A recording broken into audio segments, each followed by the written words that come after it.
I ended up becoming chief counsel in the Karen Silkwood case, the woman that was killed out in Oklahoma at the nuclear site out there. Right.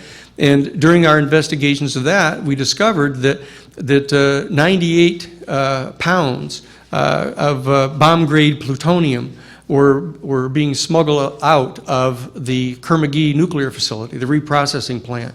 And we discovered that it was actually being transported secretly to Israel. So I touched on that old third rail. There it was. And we went and we briefed Peter Stockton. He was the chief investigator for John Dingell. John Dingell was chairing the House Subcommittee on Energy and the Environment. And because of the oversight authority they had over nuclear facilities environmentally, we briefed them and told them all about this. And they actually set up they tasked a real-time National Security Agency satellite to actually monitor the smuggling of these materials and actually track them onto being put on charter oil company ships and then boarded by Mossad and brought to Israel. And at that time, they were under the condition that they had to share some of the special nuclear materials, 98% pure bomb-grade plutonium, that they had to share them with the Shah of Iran. So that they actually were providing 98% pure bomb-grade plutonium, reprocessed plutonium, to the Shah of Iran and to South Africa, the Afrikaner government. Now, because of my discovery of that, it was a clear, absolute, blatant violation of the Nuclear Non-proliferation Treaty. And so I briefed the judge. We had the Judge Tice, Frank G. Tice, was the chief counsel, was the judge on that case.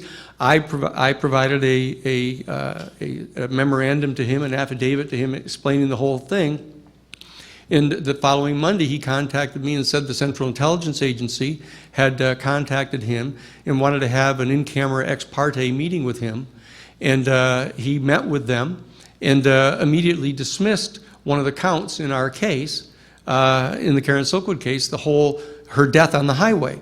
The whole interfering with her right to travel on the highway, her First Amendment right to meet with the New York Times, because David Burnham was waiting for her at the Holiday Inn to receive the documents showing that it was 40 pounds, 98% pure bomb-grade plutonium was missing.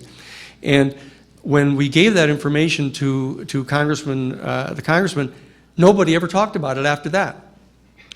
They called Stan Turner in. They brought him downstairs, put him under oath, challenged him about this. And the only reason I knew about it is because Peter Stockton told us about it. But so it became obvious again to me at that point that there were secrets that virtually everybody agreed within the political circles had to be kept secret. And this our supplying in complete violation of the Nuclear Non-proliferation Treaty, 98% bomb-grade plutonium to Israel was one of those things.